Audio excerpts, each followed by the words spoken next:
valleys, a hilly terrain, a land the Sioux love.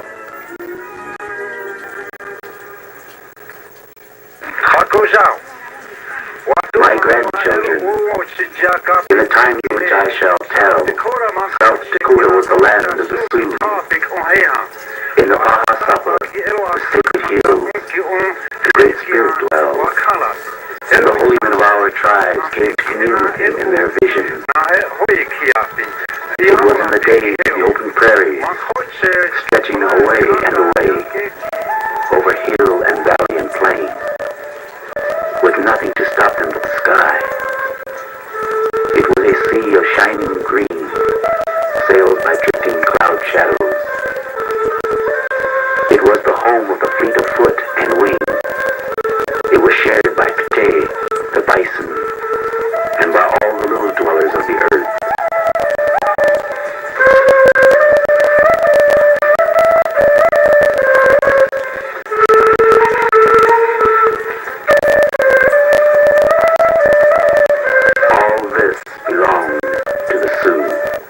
Tradition that goes back as far as the Sioux Indians, and goodness knows I don't suppose anybody knows how far back that is actually.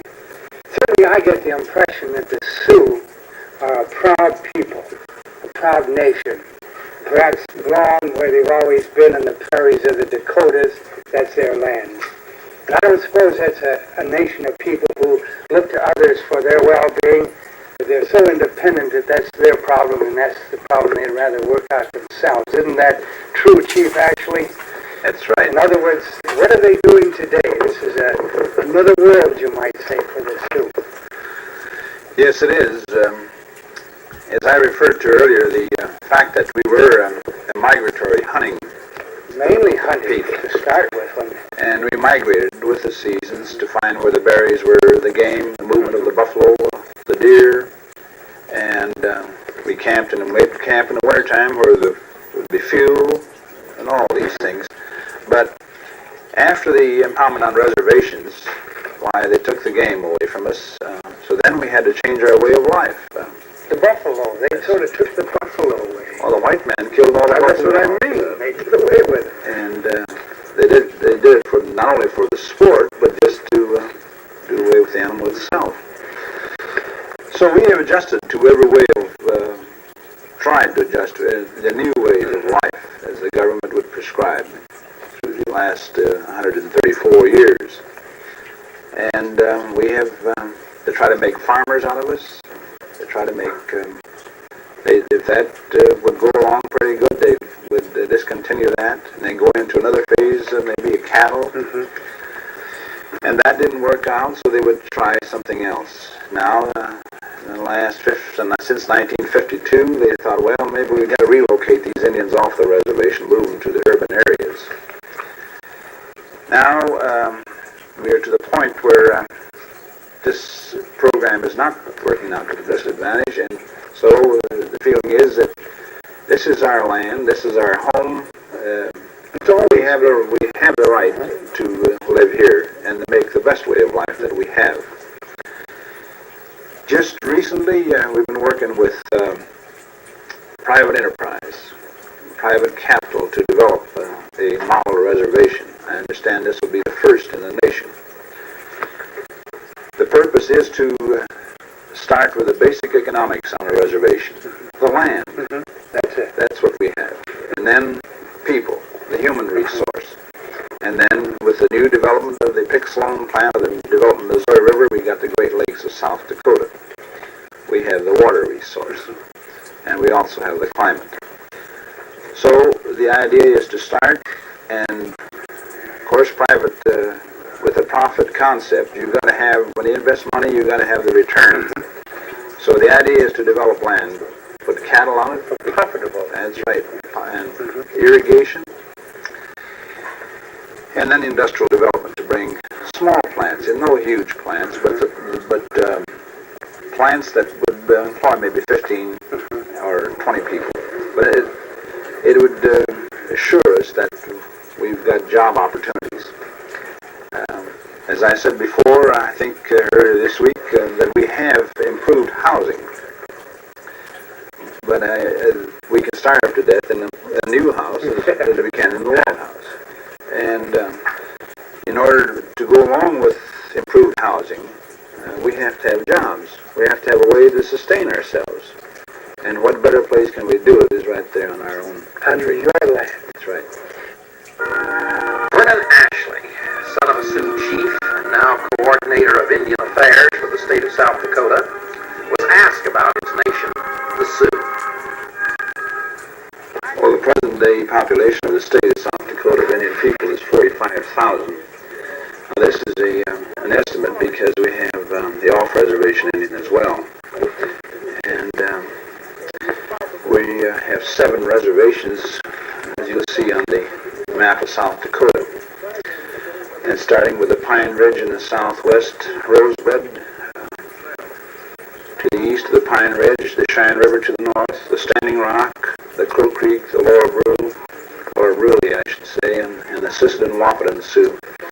Also in the southeastern part of the country, we have the Yankton tribe, and to the Middle East, we have the Santee, or the Flandreau Santee Sioux.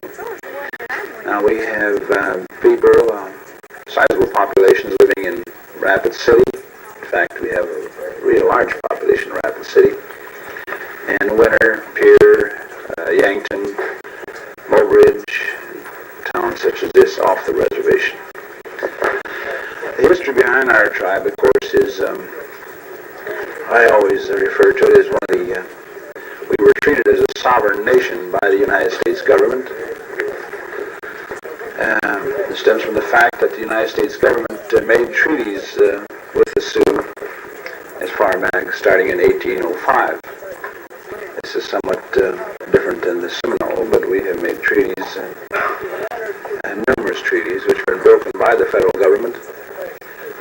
And now, at one time, the Dakota Territory covered a large area, which was more than half the state of South Dakota, extending into Nebraska, into North Dakota, and a little into Wyoming. So when the migration went west, the discovery of gold in the Black Hills, the movement of the white people into the west, the Army thought that we had too much land to be set aside for Indians, so they started to force us to impound us on reservations. Now this is an impoundment because now you'll note even on the maps today, my home reservation is Fort Thompson, which is a reservation. And you go to Fort Yates, North Dakota, that was an Army fort. These are Army forts.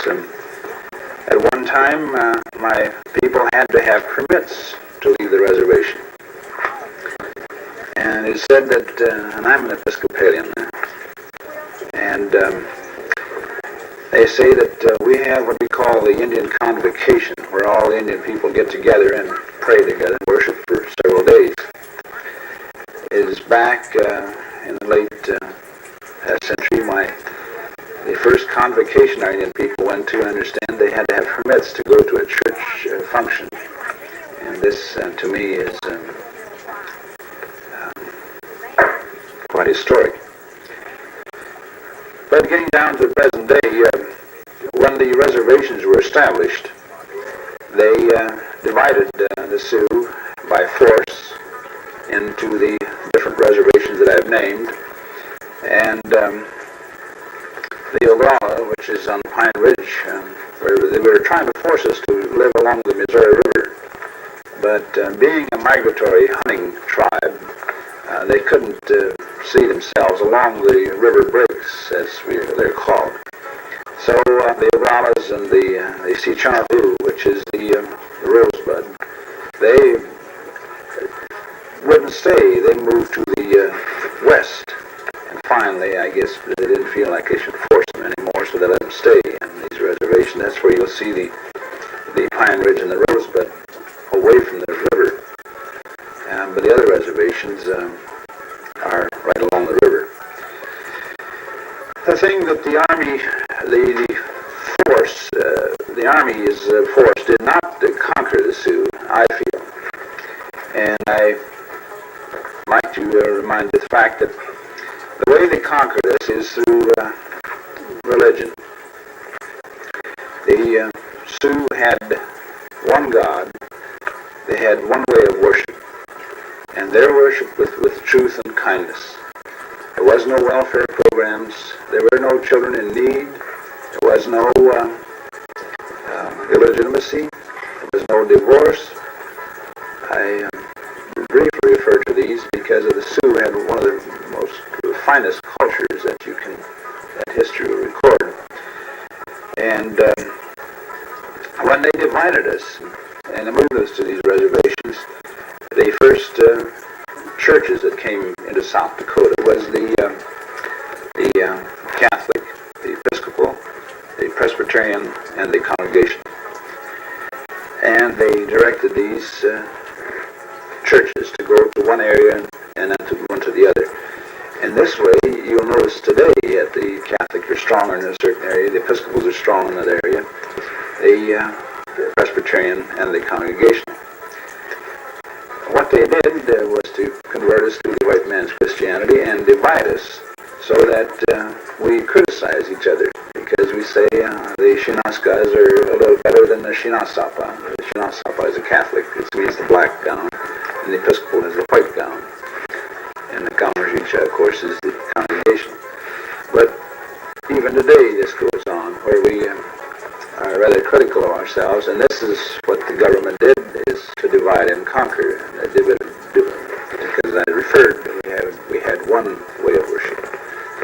And I'd like to refer to the fact that our Indian people did not live, go to church just one day a week. Their worship meant every day of their life, because if they felt that they had something to thank the Lord for, the Wakantanka, as we say. And certainly all of us, as living today, we have something to thank the Lord for. We have many blessings which come to us every day of our life. And I like to state that if we don't thank the Lord for these many blessings, there must be something wrong with us.